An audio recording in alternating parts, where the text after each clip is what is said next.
How's it going, troops? Jordan here, back again with the last Black Ops Cold War loadout video.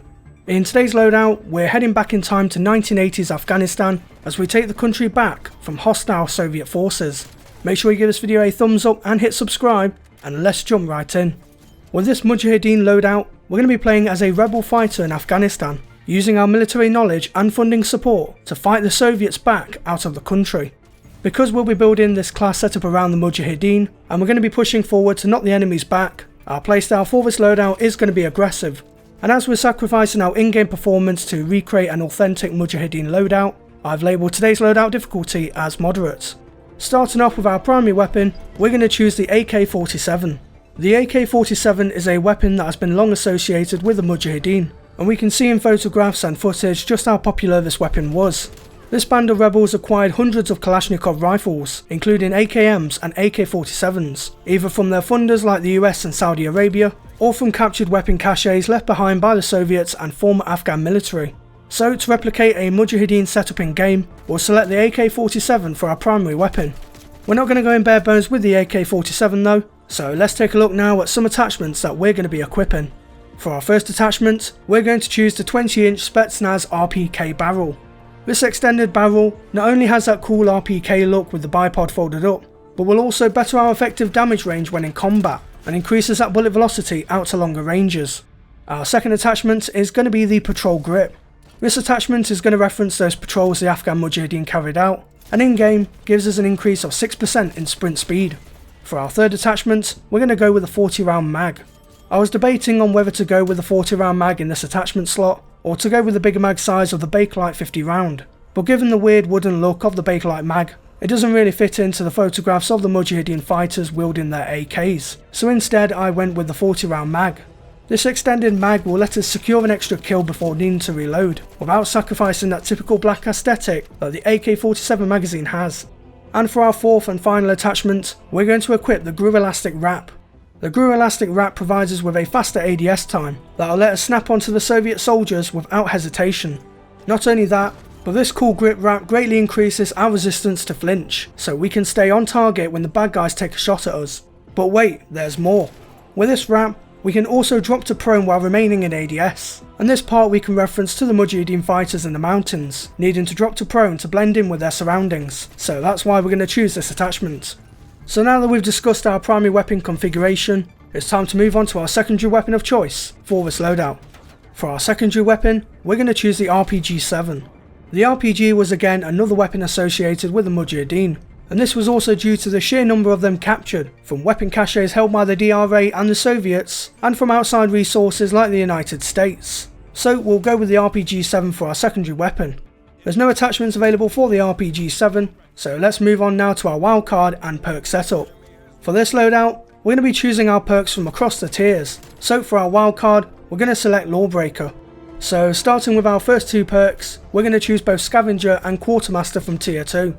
As the Mujahideen moved through territory across Afghanistan, they likely came across weapons and ammo along the way. These weapons and ammo were typically found in city outposts and buildings where the Soviets had set up camp, but had long since retreated away from the Mujahideen offensive.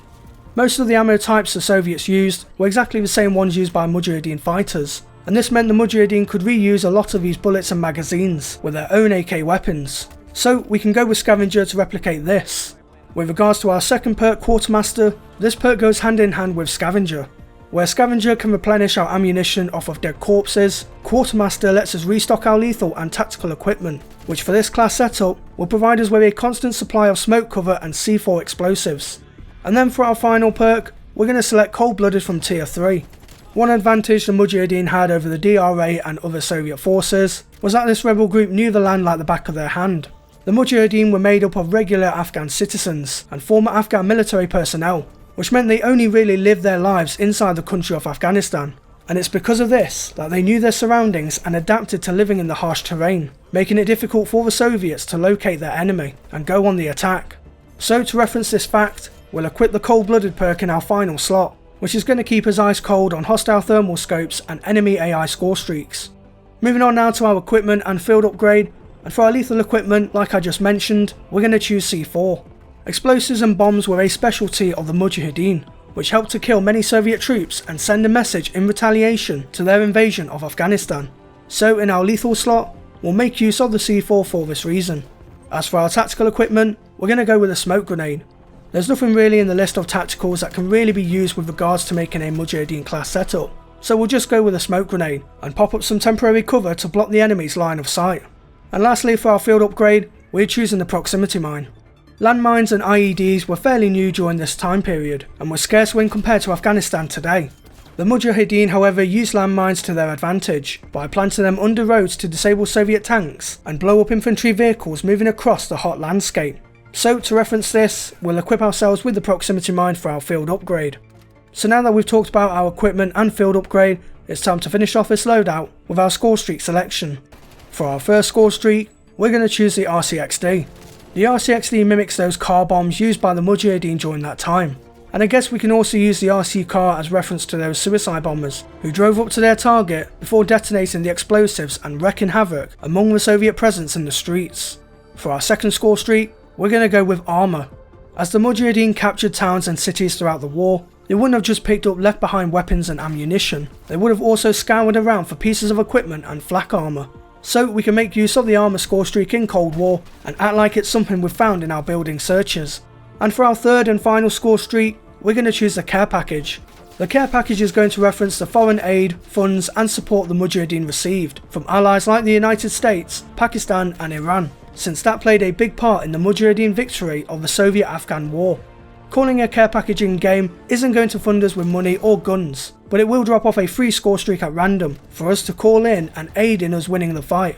So for that reason, we'll go with the care package for our third and final score streak. So troops, that wraps up my Mujahideen loadout for Black Ops Cold War. Next time you boot up Cold War multiplayer, definitely give this class setup a try in game and redeem Afghanistan back to the people. If you did enjoy this loadout video, then give the video a thumbs up, I would appreciate it a lot, and make sure to subscribe and hit that bell notification button as well for more loadouts like this one. If you have any friends who might be interested in this sort of content, then share the video around with them to help give my loadout videos and my channel more widespread exposure. And if you want to see behind the scenes previews of my loadout videos, you can follow me on Twitter at jordanxbrookes for all the latest on there. So folks, that wraps up my Cold War loadout video series. It's been a bumpy ride doing these videos, with Cold War not being much of a popular game, and it's been even harder trying to have the motivation to create these types of videos, given that the views have slumped in comparison with my Modern Warfare ones, and trying to make fun out of a game that's simply as anti-fun as it can get. But despite all this, we've made it out the other side, and I truly hope my loadout videos and weapon reviews for Battlefield 2042 do as well or even better than my Modern Warfare vids. I've got one more Modern Warfare loadout on the way, and that'll wrap up that video series as well. Just under 2 weeks to go now, so until the next video, I thank you all for watching, stay true to me troops, and I'll see you in game. Ready.